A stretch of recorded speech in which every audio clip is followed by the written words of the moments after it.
Greetings, dear listeners. My name is Walter Harrison, and for 40 years I served as a judge in a small town where people thought secrets could be kept. They cannot.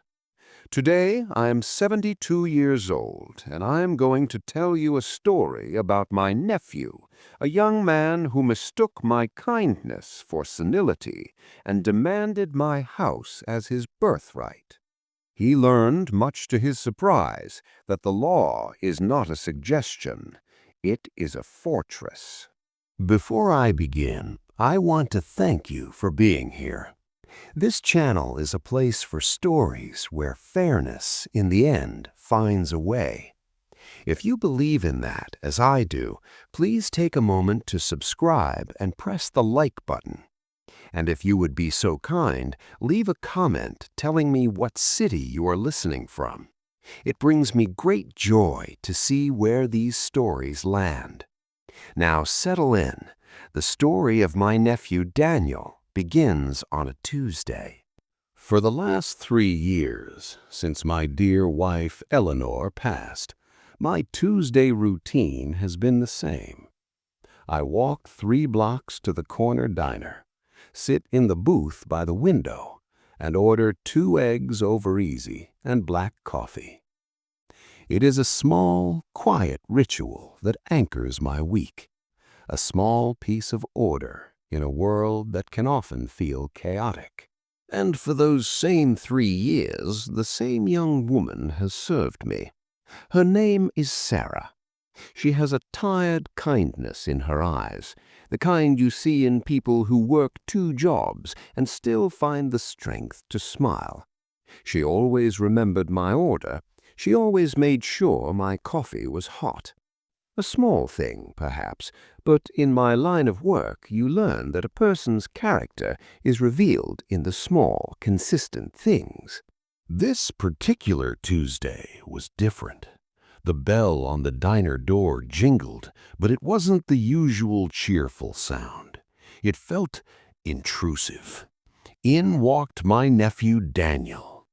He hadn't called. He hadn't visited in over a year. He's a young man who moves through the world with the furious confidence of someone who has never been truly tested. He strode to my booth, not with a hug, but with a leather briefcase that looked more expensive than my first car. He smelled of expensive cologne and impatience.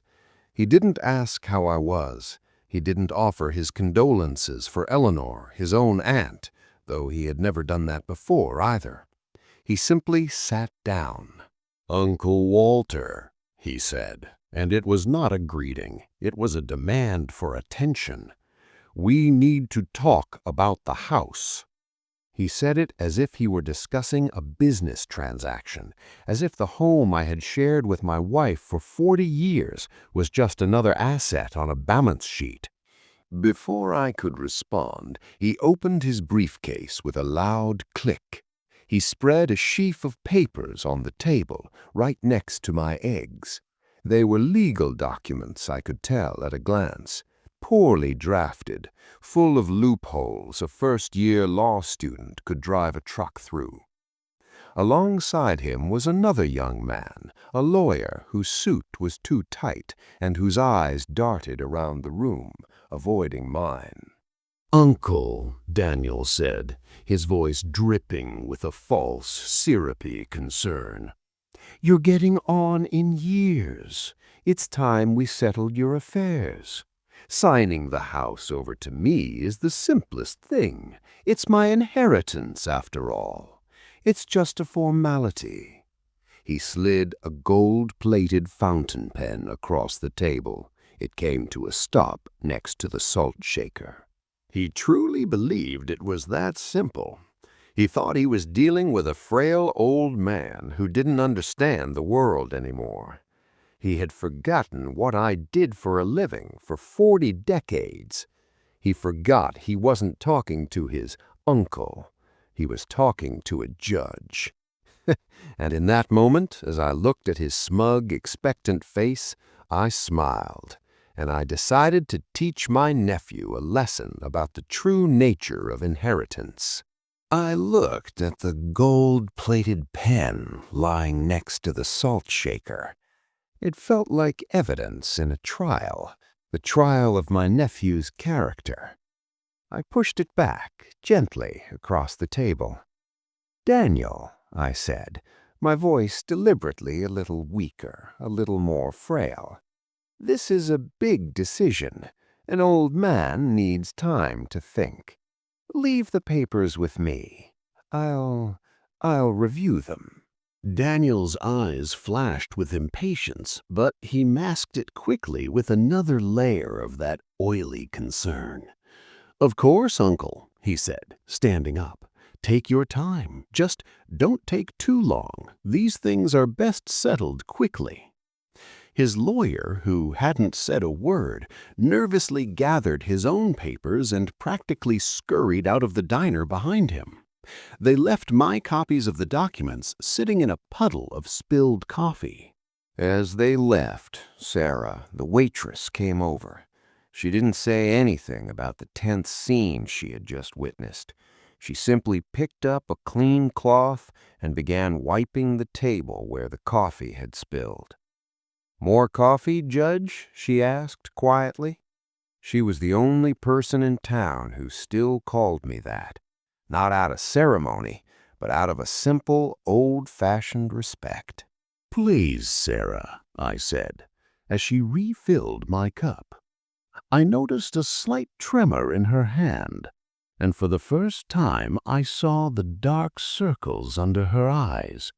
Not just the fatigue of a long shift, but the deep, bone-weary exhaustion of someone fighting a battle on multiple fronts. It is a look I had seen often in my courtroom. "Everything all right, Sarah?" I asked gently. She gave a small, brave smile. "Just a long week, Judge. My son, he has asthma. We had a trip to the emergency room last night."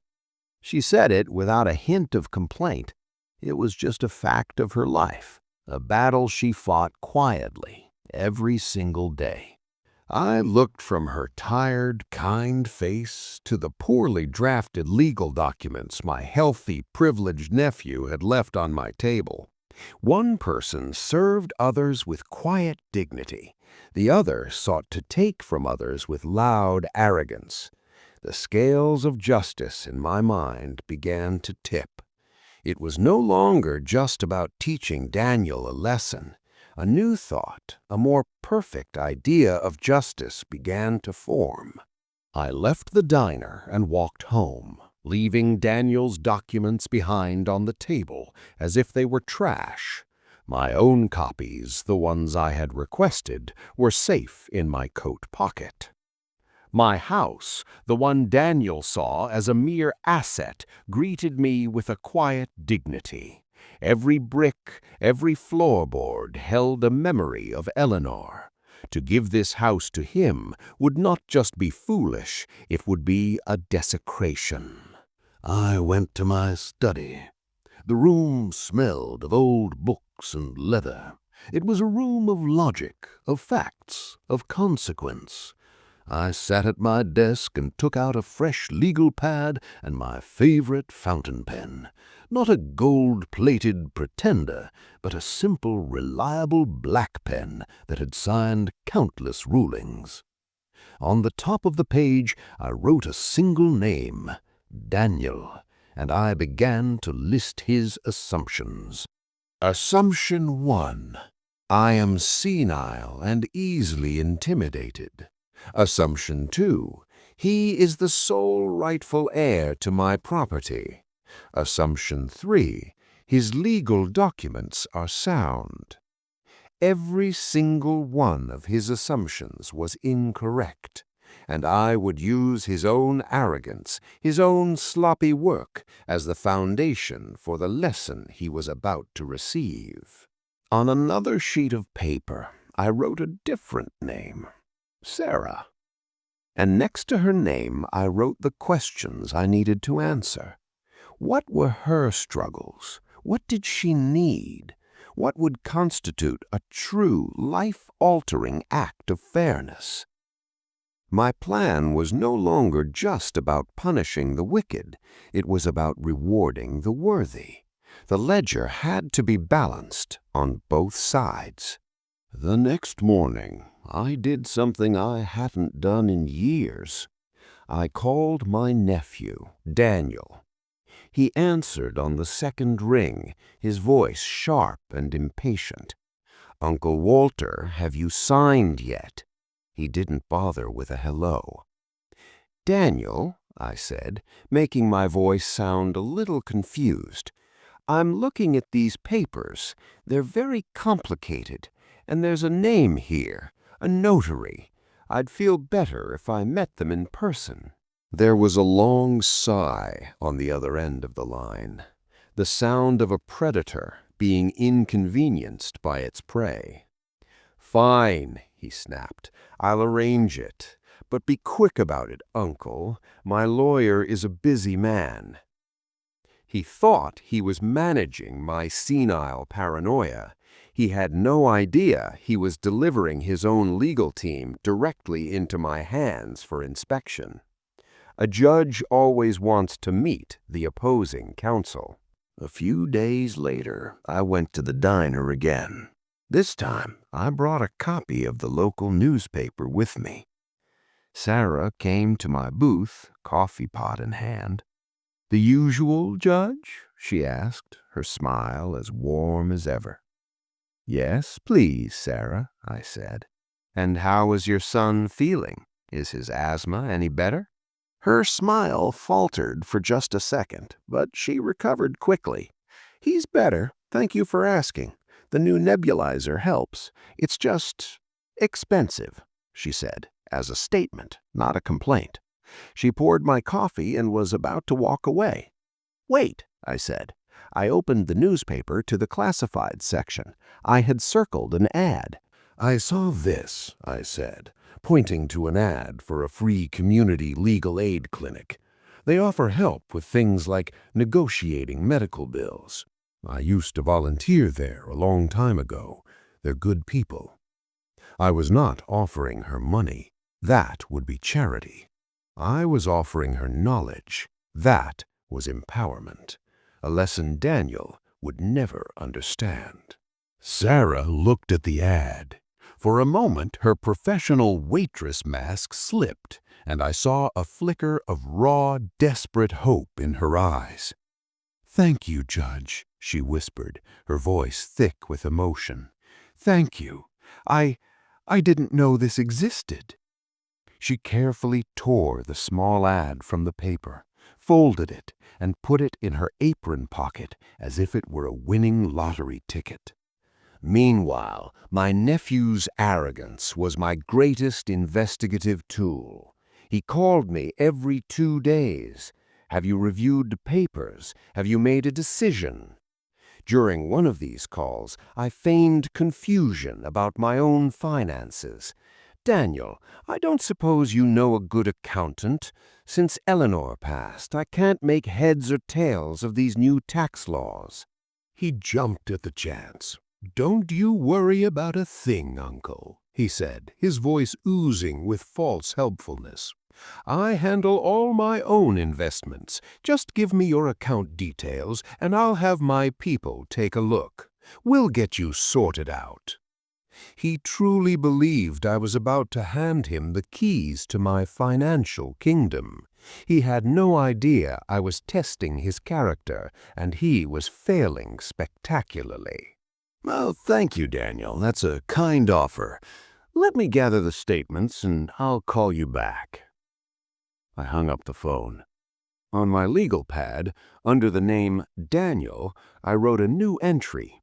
"Attempted to gain access to financial accounts under false pretenses." The case against his character was becoming ironclad. The final piece of my quiet investigation fell into place the following Tuesday. Sarah approached my booth, but this time the exhaustion in her eyes had been replaced by a quiet, fierce light. "Judge," she said, her voice steady, I went to that clinic. They helped me restructure everything. They cut my medical debt by more than half. She wasn't just grateful, she was empowered. She had taken the tool I had given her and used it to change her own life. The ledger was now clear. I knew what I had to do. That afternoon, I made a phone call I hadn't made in 5 years. Not to a friend, but to an old colleague, a man named Samuel Black. Sam wasn't just a lawyer. He was the sharpest, most ruthless contracts and estates attorney in the state. He was the legal equivalent of a surgeon, and I needed him to perform a very precise operation. "Walter," Sam's voice crackled over the line, full of surprise. "I thought you'd be off fishing and forgetting legal codes by now." "Sam," I said, getting right to the point, "I have a matter that requires your specific brand of creative interpretation of the law. It involves my nephew." Sam chuckled, a dry, rustling sound. "Nephews," he said, "the leading cause of contested wills since the Roman Empire. I'm listening." I explained the situation. Daniel's visit, the poorly drafted documents, his attempts to get my financial information. I didn't frame it as a complaint. I framed it as a case. I laid out the facts, the evidence of his character, his assumptions. There was a long pause on the other end of the line when I finished. "So," Sam finally said, and I could hear the smile in his voice, "you don't just want to say no. You want to build a fortress, lock the gate, and throw away the key, legally speaking." "Something like that," I replied, "but I also want to build a new gate for someone else entirely." The next day, I was in Sam's office. It was a place of quiet power, lined with leather-bound books that smelled of authority. He had already analyzed Daniel's documents. "Junk," he said, pushing the papers across his desk with 2 fingers. "Completely unenforceable. We could fight this and win in an afternoon." "I'm not interested in a fight, Sam," I said. "A fight implies a struggle between equals. This is pest control." I slid my own notes across the desk. On top was the single sheet with the name Sarah and the information I had quietly gathered about her situation. Sam read it, then looked up at me, his eyebrows raised. "You want to transfer the title to her?" he asked. "A waitress?" "I want to reward character, Sam. It's the one thing the law rarely gets to do." He leaned back in his chair, a slow grin spreading across his face. "Walter," he said, "this is the most creative ruling you've ever devised. I love it. Let's get to work." For the next week, we worked. I provided Sam with every deed, every title, every tax record for my property. He, in turn, began to draft 2 sets of documents. The first was a simple, polite, but legally impenetrable letter rejecting Daniel's proposal. The second was a deed of gift, creating an irrevocable trust. An irrevocable trust, as the name implies, cannot be undone. Once the ink is dry, it is a legal fact, as solid as the foundation of the courthouse. The house would be placed into this trust with its sole beneficiary being Sarah and her son. It would be structured to protect her from taxes, from creditors, and most importantly, from my nephew. Well, Sam drafted the documents. I played my part. I called Daniel. "Daniel," I said, my voice full of feigned elderly anxiety, "your lawyer, I've lost his card. Could you have him meet me at my house? Let's say next Tuesday, to finalize everything." The bait was set. He believed he was coming to a signing. He had no idea he was walking into a sentencing. Daniel was ecstatic. The old man had finally caved. I could hear the triumph in his voice. "Of course, Uncle. Next Tuesday it is. My lawyer will be there. We'll bring everything needed for the signing." He was so blinded by his victory lap, he didn't even wonder why I insisted the meeting be at my house and not some neutral office. An amateur's mistake. The day before the meeting, Sam called me. "Walter," he said, "the documents are ready. They're ironclad. I've had 2 junior associates try to find a loophole, and they both came back with headaches. I had one final piece of business to attend to. It was Monday, the day before the signing. It required a trip to the bank." I went to my safe deposit box. Inside, alongside Eleanor's jewelry and our marriage certificate, was the original deed to the house, the true deed, a document that had been in my possession for over 40 years. Holding it felt different today. It was no longer just a record of ownership. It was about to become an instrument of justice. I also made a withdrawal, a cashier's check. The amount was not astronomical, but it was significant. It was for Sarah. The deed of gift would give her the house, a place of security. But a house also comes with burdens, property taxes, insurance, upkeep. This check would cover those burdens for the first several years. It would ensure the gift was a liberation, not a new kind of prison.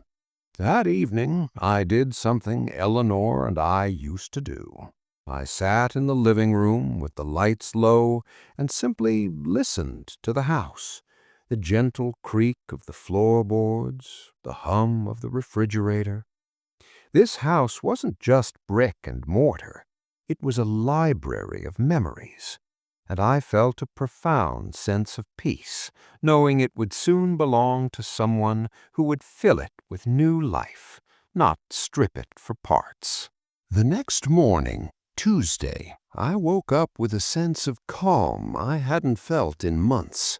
It was the feeling a judge gets when they know with absolute certainty that their ruling is just.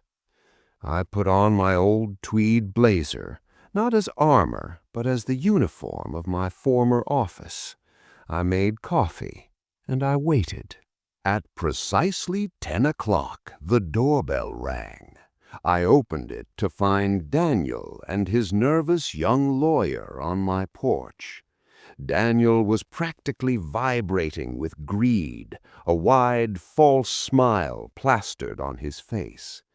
"Uncle Walter," he boomed, "a momentous day."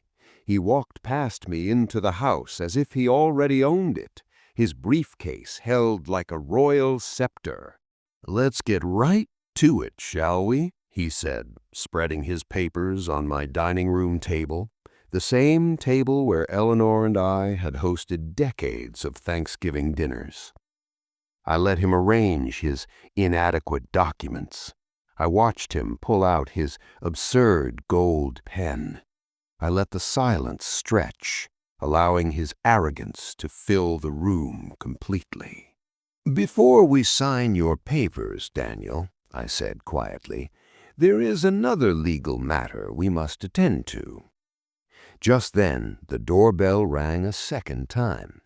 Daniel looked annoyed by the interruption. "Who's that?" he snapped. "Another guest," I said, walking to the door. I opened the door to reveal 2 people. The first was Samuel Black, my lawyer, who stood there holding a briefcase far more impressive than Daniel's, and standing just behind him, looking confused and terribly nervous, was Sarah, the waitress from the diner, still in her work uniform. "Sarah," I said warmly, "thank you for coming. Please come in. This concerns you." Daniel's smile finally, blessedly, began to falter. Daniel stared at Sarah, then at my lawyer, Sam. A flicker of confusion crossed his face, quickly replaced by irritation. "Uncle Walter, what is this? I told you this was a private family matter." "It is," I said, closing the front door gently. "It is a matter of my family's legacy. Please, everyone, sit." Sarah looked terrified. She sat on the very edge of a dining room chair, clutching her hands in her lap. "Judge," she whispered, I don't understand. What am I doing here?" "You are here as a party of interest, Sarah," I said, giving her a reassuring look before turning my gaze to my nephew. Sam placed his briefcase on the table and opened it with a solid, authoritative snap. It made Daniel's case sound like a child's toy. Sam didn't say a word. He simply took out a single, beautifully prepared document and placed it in the center of the table. It was the letter formally rejecting Daniel's proposal, citing numerous legal deficiencies. Daniel's lawyer, the nervous young man, picked it up. As he read, I watched the color drain from his face. He knew instantly that he was outmaneuvered. He was a rowboat that had just tried to challenge a battleship. He looked at his own flimsy documents, then back at Sam's letter. He leaned over and whispered something in Daniel's ear. "What is this nonsense?" Daniel barked, his voice suddenly an octave higher. "What deficiencies? It's a simple transfer." "On the contrary," Sam said, speaking for the first time, his voice a low rumble, "your document fails to adequately provide for spousal consent considerations, contains ambiguous language regarding tax liabilities, and is, in short, a piece of amateurish boilerplate. It is legally worthless." Daniel's face went from confusion to a deep, blotchy red. "This is ridiculous. Uncle Walter, tell them. You agreed." "I agreed to a meeting, Daniel." I corrected him gently. "I agreed to review your proposal, and upon review, with the help of my own counsel, I have found it wanting." But the house, it's mine. It's my inheritance," he sputtered. "Ah," I said, leaning forward slightly, "this is the core of the issue, your second and most critical, flawed assumption, the belief that you have a right to my property. You do not. An inheritance is not a debt that is owed. It is a gift that is given, and the giver has the sole right to choose the recipient." Sam chose that exact moment to produce the second document from his briefcase. This one was thicker, bound in a heavy blue cover. He slid it across the table. It was the deed of gift for the irrevocable trust. "As of 8 o'clock this morning," Sam announced to the room, "the property located at this address, including the house and all its fixtures, was legally transferred into a trust." Daniel just stared at it. He couldn't even bring himself to touch the document. It was as if it were radioactive. His own lawyer slowly reached out, opened the cover, and read the first page. He then closed it very, very gently and looked at his client with an expression of pure professional terror. "A trust?" Daniel whispered, the words sounding foreign in his mouth. "Yes," I said, "and I believe you know the primary characteristic of an irrevocable trust, Daniel. It cannot be undone." I then turned my warm gaze to Sarah, who was looking back and forth between us all, utterly lost. "Sarah," I said gently, "would you be so kind as to read the name of the trust's sole beneficiary, listed on page 2? Sarah's hands trembled as she reached for the heavy blue document. My lawyer, Sam, gently pushed it toward her. Her eyes, wide with confusion, scanned the top page. I don't understand legal papers, Judge," she stammered. "It's all right," I said softly. "Just the name, under Section 2, Primary Beneficiary." She found the line. She squinted, reading the typed words. Her breath caught in her throat. She looked up at me, her eyes filling with a disbelief so profound it was almost painful to watch. She couldn't say the name. She just pointed a shaking finger at the paper, then back at her own chest. "That's right, Sarah," I confirmed. "The beneficiary is you." At that moment, Daniel finally broke. He leaped to his feet, sending his chair crashing backward onto the floor. "No!" he screamed, the sound echoing in the quiet dining room. "This can't be! This is a joke! She's a nobody, a waitress!" I remained seated. I looked at my nephew's contorted, furious face, and I felt nothing but a quiet pity. "She is not a nobody, Daniel," I said, my voice calm but firm. "She is a kind, hard-working woman who showed respect and decency when you showed only greed. For 3 years she treated me with more dignity than my own flesh and blood has shown me in a decade." "This is illegal! I'll sue! I'll have you declared incompetent!" he shrieked, pointing a shaking finger at me. "I'll prove you're a senile old fool being manipulated." Before I could respond, Sam spoke, his voice like ice. "I would advise against that," he said, looking at Daniel's young lawyer. "The trust was executed in full compliance with state law, with a judge of 20 years standing as the grantor, and we have a psychiatric evaluation conducted last week confirming Mr. Harrison's sound mind. A frivolous lawsuit would be unwise." Daniel's lawyer looked like he was about to be physically ill. He grabbed his client's arm. "Daniel, we should go. We need to discuss this privately." Daniel shook him off. His eyes were wild. He turned his fury back to me. "Why?" he demanded, his voice cracking. "Why would you do this to me? It's my birthright." "A birthright?" I asked, raising an eyebrow. "Did you believe my home was like a crown passed down through a royal bloodline regardless of merit?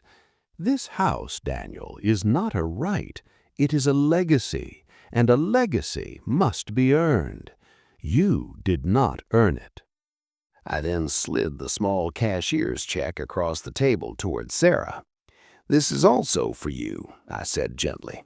"It will handle the property taxes and insurance for the foreseeable future. I want this to be a blessing, Sarah, not a burden." She stared at the check, then back at me, and a single large tear finally rolled down her cheek. It was a tear of pure, unadulterated shock. Seeing the check was the final straw for Daniel. All his rage, all his arrogance collapsed into a pathetic, whimpering plea. "Uncle, please," he begged, his voice now a whine. "Don't do this. I'm your family. What am I supposed to do?" The question hung in the air, the question of a man who had never once considered what others were supposed to do. "What are you supposed to do?" I repeated his question softly. I stood up and walked over to Sarah, placing a comforting hand on her shoulder. "You are supposed to leave," I said, looking directly at my nephew. "You are supposed to walk out of this house, which no longer concerns you, and for the first time in your life, you are supposed to stand on your own 2 feet. The meeting is adjourned." For a long moment, Daniel stood frozen in the middle of my dining room, his mouth opening and closing silently like a fish on dry land. His own world's architecture had just been demolished, and he had no blueprint for what to do next. His own lawyer, looking utterly defeated, began quietly packing his briefcase, avoiding eye contact with everyone. Finally, Daniel's lawyer gently tugged on his sleeve. "Daniel," he whispered urgently, "we're leaving now." My nephew seemed to awaken from his stupor. He looked from me to Sam and then to Sarah, who was still staring at the documents with a look of sacred terror. His face, for the first time, was not filled with arrogance or anger, but with something new, the blank, hollow look of utter irrelevance. He didn't scream again. He didn't plead. He simply turned, walked stiffly to the dining room table, and gathered his now useless documents. He shoved them messily into his briefcase without looking at them. He did not say goodbye. He walked to the front door, his lawyer trailing behind him like a shadow, and left. The click of the door closing behind him was the quietest, most satisfying sound I had heard in years. The room was silent for a long time, save for the sound of Sarah's quiet, shaky breaths. My lawyer, Sam, stood up and gave me a small, respectful nod. "Walter," he said, "my work here is done. Call me if you need anything at all." He patted my shoulder and saw himself out, leaving just the three of us in the quiet house, me, Sarah, and the ghost of Eleanor, who I felt was smiling for the first time in a long while. I walked over and sat down in the chair next to Sarah. She was still looking at the deed. "Judge," she whispered, her voice barely audible, "this can't be real. This is some kind of mistake. I can't accept this." She tried to push the papers back toward me across the table. I gently placed my hand on hers to stop her. Her hand was cold as ice.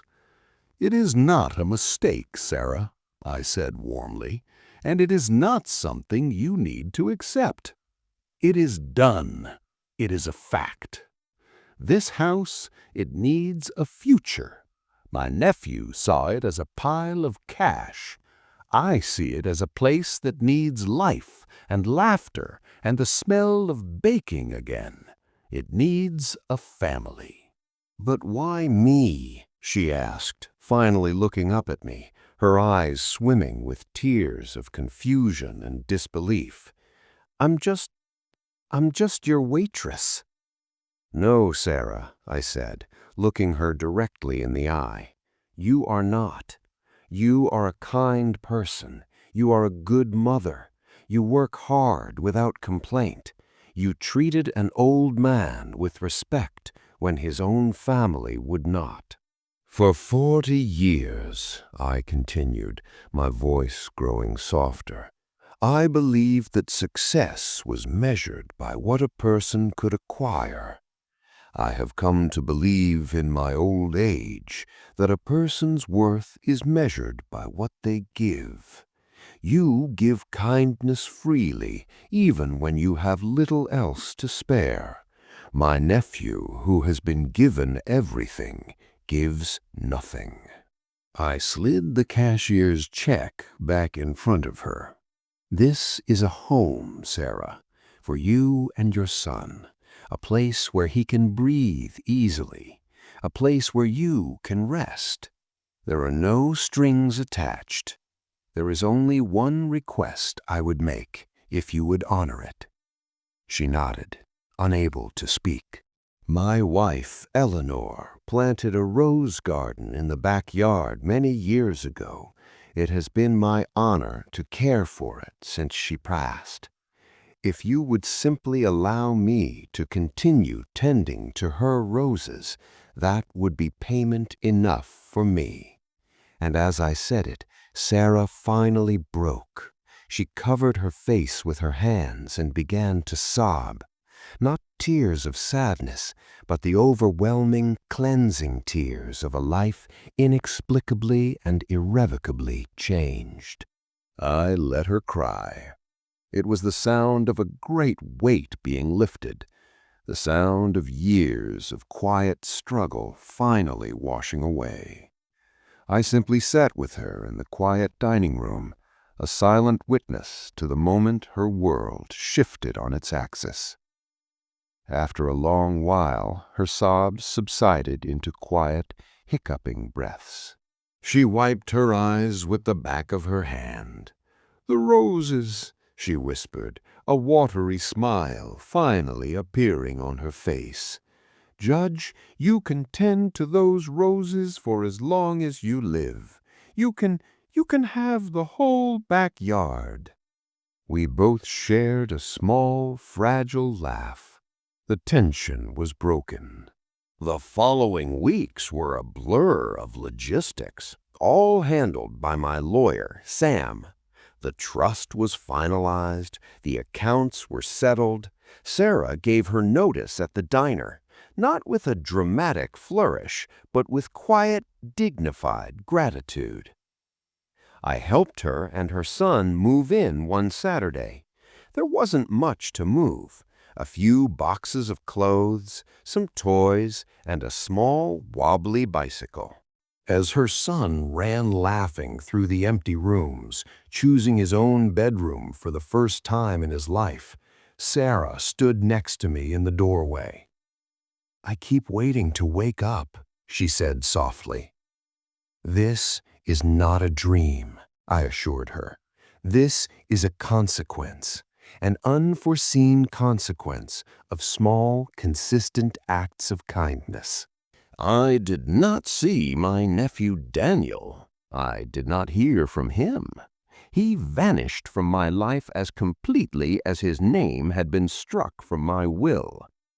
I knew through Sam that his lawyer had dropped him as a client immediately. I knew that his business associates, who were only ever impressed by his prospects, had stopped returning his calls. He was a ghost in a city that had once been his playground. He had built his entire identity on an inheritance he never possessed, and without it, he simply ceased to exist in the circles he so desperately wanted to impress. The fortress he tried to claim was an illusion. When it vanished, so did he. About a month later, a letter arrived. It had no return address, but I recognized the angry, slanted handwriting immediately. It wasn't a letter of apology. It was a single page filled with accusations, with threats of lawsuits, with bitter, hateful words. He called me a fool. He called Sarah a thief. He called the world unjust. He wrote that I had stolen his future. He failed to understand that a future is not something that can be stolen. It is something that must be built day by day with the bricks of one's own character. His foundation had always been sand, and the tide had finally come in. I read the letter once. Then I walked out to the fireplace in my living room. I lit a match, and I watched as the paper, filled with his impotent rage, curled, blackened, and turned to weightless ash. It was the last communication I ever received from him. The final account in that ledger had been closed. The next day was a Tuesday. I walked my usual 3 blocks to the diner. I sat in my usual booth. A new waitress came to my table, a young girl, flustered and trying her best. "Coffee?" she asked. "Black?" I smiled. "Yes, please," I said, "and tell Sarah I said hello when you see her." The girl looked confused. "Sarah doesn't work here anymore," she said. "Heard she came into some money, bought a house." I simply nodded and looked out the window. The world was as it should be. I still live in my house.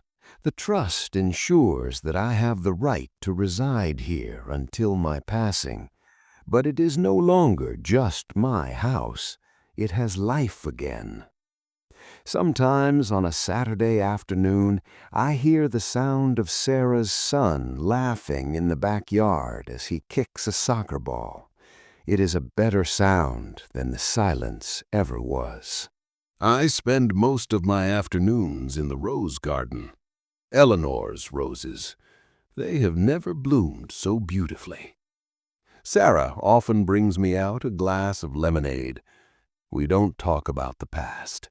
We talk about the simple things, the weather, the best way to prune the climbing roses, her son's progress in school.